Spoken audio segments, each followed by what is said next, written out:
दिल्ली के press club of India में एक प्रेस कॉन्फ्रेंस कर एनडीए में शामिल रिपब्लिकन पार्टी ऑफ इंडिया 8 विले के नॉर्थ इंडिया अध्यक्ष मंजू छिब्बर और हरियाणा प्रदेश अध्यक्ष एडवोकेट रवि सोनू कुंडली ने हरियाणा विधानसभा चुनाव को लेकर एक बड़ी घोषणा की।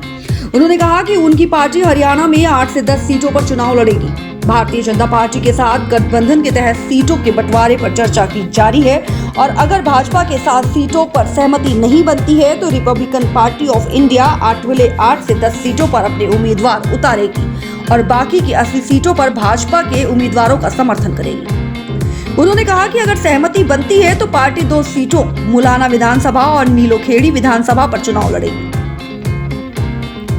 रिपब्लिकन पार्टी ऑफ इंडिया 8 विले की नॉर्थ इंडिया अध्यक्ष मंजू छिब्बर ने कहा कि हम हरियाणा में 8 से 10 सीटों पर चुनाव लड़ने के लिए पूरी तरह तैयार हैं। अगर हमें बीजेपी 2 सीट भी नहीं देती है तो हम 10 सीटों पर अपने उम्मीदवार उतारेंगे और पूरे दमखम से चुनाव लड़ेंगे। भाजपा के साथ हमारा गठबंधन मजबूत है और सीटों के बंटवारे पर सकारात्मक चर्चा चल रही है। यदि किसी कारणवश सीटों पर सहमति नहीं बनती तो भी हम भाजपा के खिलाफ कोई प्रचार नहीं करेंगे। हमारा उद्देश्य केवल जनहित के मुद्दों पर ध्यान केंद्रित करना और प्रदेश की जनता की सेवा करना है। एडवोकेट रवि कुंडली ने भी स्पष्ट किया कि उनकी पार्टी या उनके नेता भाजपा के खिलाफ कोई प्रचार नहीं करेंगे। उन्होंने कहा कि गठबंधन के नियमों को निभाने का पूरा प्रयास किया जाएगा ताकि एनडीए की एकता और ताकत बनी रहे। एडवोकेट रवि कुंडली ने यह भी बताया कि उनकी पार्टी की प्राथमिकता चुनावी मुद्दों पर केंद्रित रहेगी, जिसमें शिक्षा, स्वास्थ्य, अन्य जनहित के मुद्दे प्रमुख होंगे। उन्होंने जोर देकर कहा कि उनकी पार्टी का उद्देश्य राजनीति के माध्यम से जनता की सेवा करना है और वे भारत रत्न डॉक्टर भीमराव अंबेडकर जी की शिक्षाओं का अनुसरण करते हुए समाज के विभिन्न वर्गों को जागरूक करने का काम निरंतर करते रहे। रिपब्लिकन पार्टी ऑफ इंडिया 8 विले तो पिछले 2 सालों से बहुत सालों से काम कर रही है हरियाणा में और पिछले 1-1.5 साल से हम लोगों का काम बहुत बड़ा है। हम लोग छोटी छोटी मीटिंग्स करते हैं, लोगों से जाके मिलते हैं, लोगों के काम करते हैं। हमारे हरियाणा के अध्यक्ष किसी भी दिन खाली नहीं बैठते हैं। हमारे दिल्ली में जिन लोगों की जो समस्या होती है उनको साथ लेके आते हैं और हम उनकी समस्याओं को सॉल्व करने की पूरी कोशिश करते हैं।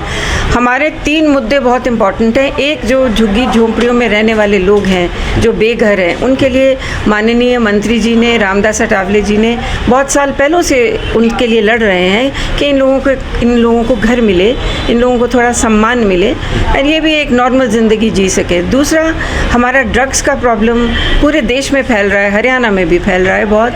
पंजाब तो इसके ग्रस्त में आ चुका है, स्वाहा हो चुका है, उसके खिलाफ हम लड़ेंगे। और तीसरा, as a lady and as every citizen should do, हम वुमेन के लिए, उनके प्रोटेक्शन के लिए, उनके साथ जो ये रेप होते हैं, जो अत्याचार होते हैं, इसके खिलाफ हम बहुत स्ट्रॉन्ग एक्शन लेने वाले हैं। और मैंने तो रेपिस्ट को आतंकवादी का टाइटल दिया है कि आतंकवादी में और रेपिस्ट में कोई फ़र्क नहीं है। अब ये रेपिस्ट सिर्फ रेपिस्ट नहीं कहलाएंगे, रेपिस्ट आतंकवादी कहलाएंगे।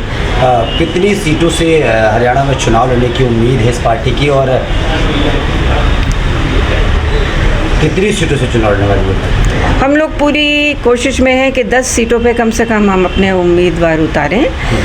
पर हम लोग क्योंकि बीजेपी के साथ अलायंस में हैं, अगर बीजेपी के स्ट्रॉन्ग कैंडिडेट्स होंगे वहाँ पे तो हम उन्हें सपोर्ट करेंगे, परंतु हम बीजेपी से अपने लिए, रिपब्लिकन पार्टी ऑफ इंडिया 8 विले के लिए 2 सीटों की मांग कर रहे हैं। ये ऐसा है, मेरे समाज के और क्या मेरे देश के बहुजन नायक doctor Ramdas Athawale ji, Republican Party of India के राष्ट्रीय अध्यक्ष, उनकी नीतियों को लेकर के हम हरियाणा में उतर रहे हैं क्योंकि वो डॉक्टर भीमराव अंबेडकर जी की आइडियोलॉजी पे काम करते हैं और हमने 10 सीटों पर अपनी तैयारी कर रखी है, 8 से 10 सीटों पे। अगर भारतीय जनता पार्टी हमें 2 सीटों पे अलायंस में मौका देती है तो हम 2 सीटों पे चुनाव लड़ेंगे और बाकी 88 विधानसभा में हम भारतीय जनता पार्टी का साथ देंगे। और अगर अलायंस नहीं होता है तो भी हम 8 से 10 सीटों पर चुनाव लड़ेंगे और बाकी सभी सीटों पर भारतीय जनता पार्टी का साथ देने का काम करेंगे। कांग्रेस के तमाम लीडर जो है प्रेस कॉन्फ्रेंस करके ये बोल रहे हैं कि हरियाणा में इस बार भाजपा हारेगी, कांग्रेस जीतेगी बड़े परचम के साथ। क्या लगता है आपको? देखिए, सभी पार्टियां दलित वोट के ऊपर जो है ना अपनी ताल ठोक रहे हैं, लेकिन मैं ये विश्वास दिलाना चाहता हूँ कि दलित समाज, दलित वंचित शोषित समाज सबसे ज़्यादा आज के दिन रिपब्लिकन पार्टी ऑफ इंडिया के साथ है। और क्योंकि रिपब्लिकन पार्टी ऑफ इंडिया उनकी छोटी से छोटी ज़रूरत को समझकर उनकी समस्याओं का हल कराने का हम काम करते हैं। उनकी छोटी से छोटी समस्या को हमारे केंद्र में मंत्री श्री रामदास अठावले जी भारत की सबसे बड़ी पंचायत में रखकर उस काम को करवाने का काम करते हैं। सर, दलितों के लिए आपकी पार्टी क्या सोची है, मतलब अगर पावर में आती है? देखिए दलित वंचित जो शोषित समाज है, मैं बार बार इसी बात पर आ रहा हूँ क्योंकि ये वो समाज है जो बरसों से पिछड़ा हुआ समाज है। और अभी जो हमारी जो मेन प्लानिंग है वो ये है कि समाज में शिक्षा को ज़्यादा से ज़्यादा लेकर के आना है और नशे से दूर रखना है, ये हमारी प्रायोरिटी रहेगी। बाबा साहब भीमराव अंबेडकर की जो शिक्षा को लेकर मुहिम है उसको आगे बढ़ाने का आप लोग काम करेंगे? जी बिल्कुल।